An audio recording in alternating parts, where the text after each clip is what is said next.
పెళ్లిగాక ముందు వరకు చాలా రకాల వంటలు తెలియవండి నాకు. వాటిలో ఈ ఆలు పరోటా ఒకటి. పెళ్ళైన తర్వాత ఛత్తీస్గఢ్లో ఉండేవాళ్ళం పెళ్ళైన కొత్తల్లో. అప్పటి నుంచి అలవాటైంది.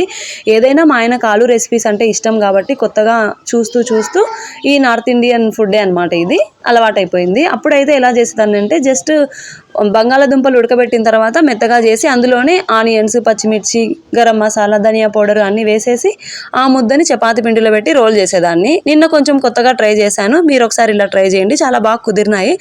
ఆయిల్లో జీలకర్ర, ఉల్లిపాయలు, పచ్చిమిర్చి బాగా మగ్గనిచ్చిన తర్వాత అల్లం వెల్లుల్లి పేస్ట్ వేసి ఈ గరం మసాలాలు, ఈ మసాలాలు, కారం పొడి, ఉప్పు, పసుపు అన్నీ వేసి బాగా మగ్గిన తర్వాత బంగాళదుంప పేస్ట్ వేసి అది కూడా ఒక 5 నిమిషాల వరకు ఉంచి ఉంటే కొత్తిమీర వేసేయండి, చాలా బాగుంటుంది. ఆ ముద్దని చపాతీ పిండిలో పెట్టేసి రోల్ చేయండి.